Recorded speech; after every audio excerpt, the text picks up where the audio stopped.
ఎలాంటి బాత్రూమ్‌నైనా రుద్ది కడగాల్సిన పని లేకుండా ఎన్ని బాత్రూమ్‌లు ఉన్నా కూడా టెన్షన్ లేకుండా ఇంట్లో ఉండే వాటితోటే ఈజీగా క్లీన్ చేసుకోవచ్చు. ఇక్కడ చూపిస్తున్నాను చూడండి. మా బాత్రూమ్ అనేది నేను ఒక 15 డేస్ వరకు క్లీన్ చేయలేదు.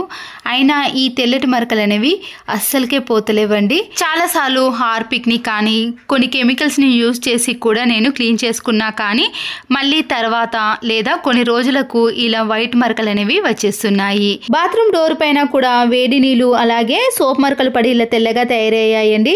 అలాగే వాష్రూమ్లో ఉండే టైల్స్ కూడా ఇలా తెల్లగా జిడ్డుగా తయారయ్యాయి కదా. వీటిని కూడా మనము తక్కువ టైంలో ఈజీగా ఎలా క్లీన్ చేసుకోవాలనో ఈ వీడియోలో చూసేయండి. దీనికోసం మన ఇంట్లో ఉండే పాడైపోయిన నిమ్మకాయలు కానీ లేదా మంచిగా ఉన్న నిమ్మకాయలు ఏవైనా సరేనండి. ఇక్కడ నేను 2 పాడైపోయిన నిమ్మకాయలను తీసుకున్నాను. దీన్ని చిన్న చిన్న పీసెస్గా కట్ చేసుకోవాలి. 3 నిమ్మకాయలను తీసుకొని వాటిని చిన్న చిన్న పీసెస్గా కట్ చేసుకున్నాక స్టవ్ ఆన్ చేసేసి ఒక గిన్నెను పెట్టుకొని దాంట్లో కొన్ని వాటర్ని వేసినాక ఈ నిమ్మకాయలను కూడా వేసేయండి. ఈ నిమ్మకాయలు అనేవి వాటర్లో కొద్దిగా మరిగేంత వరకు అలాగే ఉంచేసిన తర్వాత దీంట్లో 1 టీ స్పూన్ వరకు రాళ్ళ ఉప్పును వేసేయండి. ఆలు కూడా క్లీనింగ్ ప్రాసెస్లో చాలా బాగా యూజ్ అవుతుందండి. ఇక్కడ పాడైపోయిన ఆలుని తీసుకున్నానండి. ఇలా ఎక్కువగా మొలకలు వచ్చినది మనం యూజ్ చేయలేం కాబట్టి వీటిని కూడా ఒక 4-5 పీసెస్ కట్ చేసి ఈ హాట్ వాటర్లో కలిపేసేయండి. ఈ వాటర్ అనేది బాగా మరిగిన తర్వాతనే మనము సర్ఫ్ను కానీ లేదా వాషింగ్ మిషన్లో వేసే లిక్విడ్ని వేసుకోవాలి. ముందుగానే వేసుకున్నాం అనుకోండి స్టవ్ పైన మొత్తం పొంగుతుందండి. అప్పుడు మళ్ళీ క్లీన్ చేయాల్సిన పని కూడా ఏర్పడుతుంది కదా.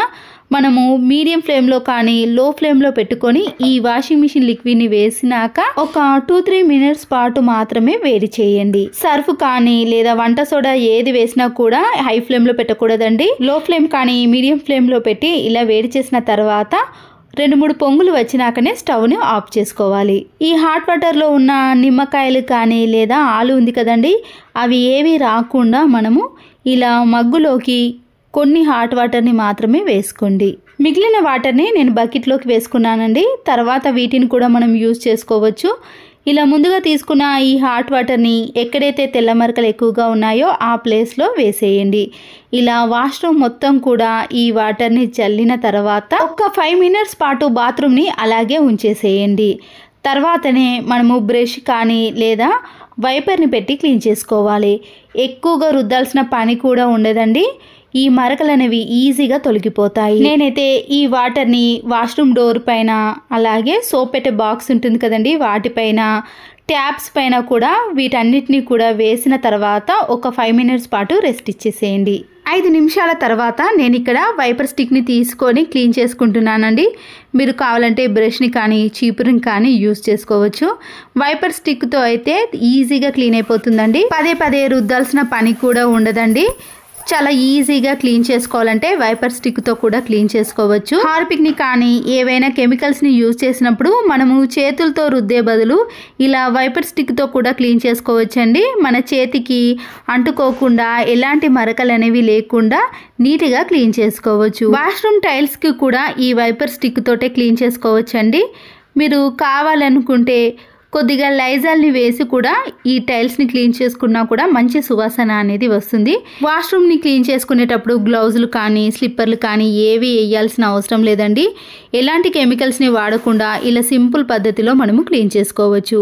ఒకప్పుడైతే ఇలాంటి వాటితోటే క్లీన్ చేసుకునేవారండి. ఇప్పుడంటే చాలా రకాల పద్ధతులు వచ్చాయి కానీ ఈ పద్ధతి అయితే అన్నిటికంటే చాలా బెస్ట్గా ఉంటుంది. రిజల్ట్ కూడా 100% వస్తుంది. చూడండి, బాత్రూమ్ని క్లీన్ చేస్తున్నప్పుడే మనకి దాంట్లో ఉండే మురికి కూడా వచ్చేస్తుంది కదా. బాత్రూంలో ఉండే ట్యాప్స్ని కూడా చూసారు కదండి, తెల్లటి మరకలు ఎక్కువగా కనిపిస్తాయి కదా. వీటిని కూడా మనము అదే వాటర్ని కొన్ని వేసిన తర్వాత ఇలా స్క్రబ్బర్తో క్లీన్ చేసుకోవాలి. అప్పుడు ఈ ట్యాప్స్ కూడా చాలా నీట్గా కొత్త దానిలా కనిపిస్తాయి. మంచి షైనింగ్లోకి కూడా వస్తాయండి. సోప్ బాక్స్ని కూడా మనము ఇలా స్క్రబ్బర్తో క్లీన్ చేసుకుంటే అది కూడా చాలా నీట్గా కనిపిస్తుంది. ఇప్పుడు బాత్రూమ్ని మనము వైపర్ స్టిక్తో క్లీన్ చేయలేం కాబట్టి బ్రష్ని కానీ చీపురు కట్టతో ఇలా పూర్తిగా క్లీన్ చేసుకోవాలి. మంచి సువాసన కోసం నేను ఇక్కడ కొద్దిగా లైజాల్ని వేస్తున్నానండి. మీరు కావాలంటే దీన్ని వేసుకోవచ్చు, లేదంటే స్కిప్ కూడా చేసుకోవచ్చు. ఇప్పుడు బ్రష్తో రుద్దేసామనుకోండి ఎలాంటి మరకలైనా క్లీన్ అయిపోతాయి. ఇక్కడ రుద్దేటప్పుడు నురుగా రాదు, కానీ ఎలాంటి మరకలు అనేవి అస్సలకే ఉండవండి. మనము ఇక్కడ ఎక్కువగా సర్ఫును కానీ వాషింగ్ మిషన్ లిక్విడ్ని యూజ్ చేయలేం, కానీ నిమ్మకాయ రసంలో ఉండే సిట్రిక్ ఆమ్లం అనేది క్లీన్ చేయటంలో చాలా బాగా యూజ్ అవుతుంది. నేను ఇక్కడ ఆలును కూడా యూజ్ చేశాను కదండి. ఆలు అయితే నేను ఇంతకుముందు వీడియోలో వెనుక ప్యాన్కి నల్లటి మరకలు ఎక్కువగా ఉంటాయి కదండి, దాన్ని కూడా ఇలా హాట్ వాటర్లో వేసి క్లీన్ చేశానండి. అప్పుడు అయితే ఒక్క మరక కూడా కనిపించలేదు. ఈ ఆలు కానీ నిమ్మకాయలు అనేవి చాలా బాగా యూజ్ అవుతాయి. వాష్రూమ్ డోర్ని బ్రష్తో రుద్దకూడదండి, దానికి ఉండే పెయింట్ అనేది పోతుంది. ఇలా స్క్రబ్బర్ని కానీ లేదా స్పాంజ్ స్క్రబ్బర్లు ఉంటాయి కదండి, దాంతోటే మనము వాష్రూమ్ డోర్ని క్లీన్ చేసుకోవాలి. వాష్రూమ్లో ఉండే అన్నిటినీ రుద్దేసిన తర్వాత ఇప్పుడు ట్యాప్తో క్లీన్ చేసుకొని చూడండి. మీకు వాష్రూమ్ అనేది చాలా నీట్గా అద్దంలా మెరిసిపోతుంది. తర్వాత కూడా మీకు ఒక్క మరక కూడా కనిపించదండి. తెల్లంటి మరకలు కానీ లేదా జిడ్డు పట్టిన మరకలు, గార పట్టిన మరకలు ఏవైనా సరేనండి, ఇలా నిమ్మకాయతోటి క్లీన్ చేసుకున్నారనుకోండి ఈజీగా క్లీన్ అయిపోతాయి. అంతే కదండి, పదే పదే బ్రష్తో రుద్దాల్సిన పని కూడా ఉండదు. మామూలుగా మనము ఇలా వైపర్ స్టిక్తో కానీ బ్రష్తో క్లీన్ చేసుకుంటే మరకలు అనేవి అన్నీ తొలగిపోతాయి. బాత్రూమ్ టైల్స్ పైన ఉండే తెల్లటి మరకలు కూడా మీకు కనిపించవండి, ఇలా నీట్గా కనబడుతుంది. తర్వాత మనము ట్యాప్ వాటర్తో బాత్రూమ్ అన్నిటినీ క్లీన్ చేసుకున్నాం అనుకోండి, దాంట్లో ఉండే గారపట్టిన మరకలు కానీ ఎల్లో మరకలు ఏవైనా సరేనండి నీట్గానే క్లీన్ అయిపోతాయి. చూడండి, బాత్రూమ్ని క్లీన్ చేసుకోవడానికి కూడా మనకి ఎక్కువ టైం పట్టదండి. ఇలా తక్కువ టైంలో మనం ఎన్ని బాత్రూమ్లు అయినా క్లీన్ చేసుకోవచ్చు. బాత్రూమ్ కూడా ఎలాంటి బ్యాడ్ స్మెల్ లేకుండా మంచి సువాసన అనేది వస్తుందండి. బాత్రూమ్ క్లీన్ చేసేటప్పుడు కొద్దిగా లైజల్ని కానీ కంఫర్ట్ని వేసి క్లీన్ చేసుకుంటే బ్యాడ్ స్మెల్ అనేది అస్సలకే రాదు. చూసారు కదండి, వాష్రూమ్ యొక్క టైల్స్ని కానీ ట్యాప్స్ని కానీ డోర్ని కానీ సోప్ బాక్స్ని కానీ ఎన్నైనా సరేనండి, మీరు సింక్ని కానీ ఎలా క్లీన్ చేసుకోవాలన్నా కూడా ఈ నిమ్మకాయ రసంతో క్లీన్ చేసుకుంటే తెల్లటి మరకలు అనేవి అస్సలకే కనిపించవు. ఇప్పుడు చూడండి, ఇంతకుముందు క్లీన్ చేయనప్పుడు ఎలా ఉందో, క్లీన్ చేసిన తర్వాత వాష్రూమ్ అనేది ఎంత నీట్గా అద్దంలో మెరిసిపోతుంది కదండి. అంతేకాకుండా మీకు ఒక్క మరక కూడా కనిపించదు. వాష్రూమ్ డోర్ కానీ టైల్స్ కానీ ఏవైనా సరేనండి, ఇలా మరకలు అనేవి లేకుండా మనము తక్కువ టైంలో ఈజీగా క్లీన్ చేసుకోవచ్చు.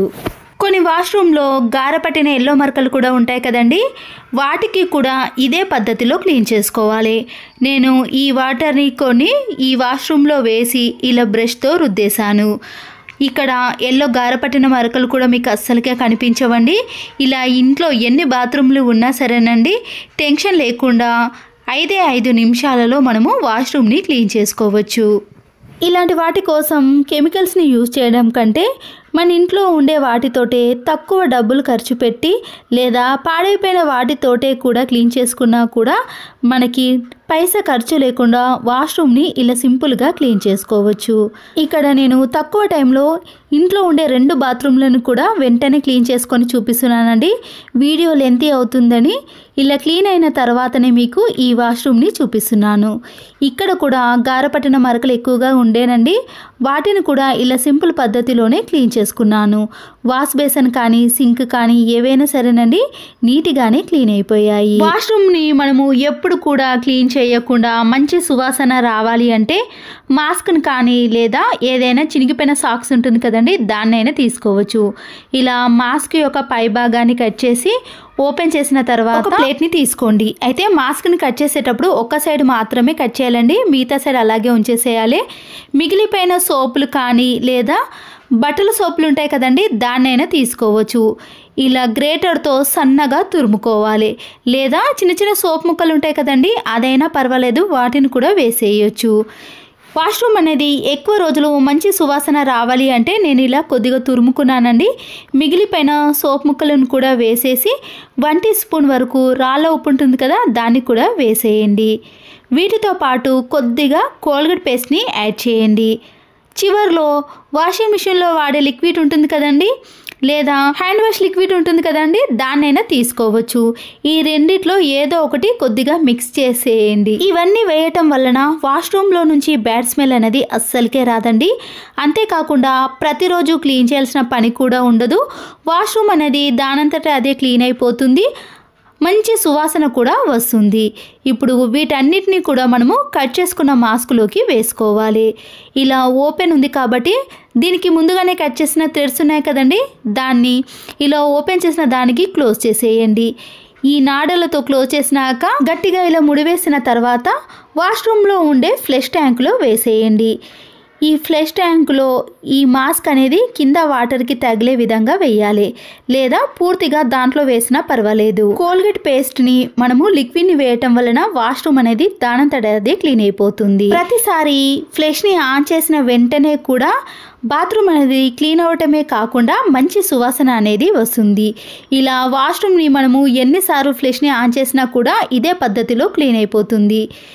ఇది ఒక 15 to 20 days పాటు వాష్రూమ్లో క్లీన్ అవటమే కాకుండా మంచి సువాసన అనేది వస్తుందండి.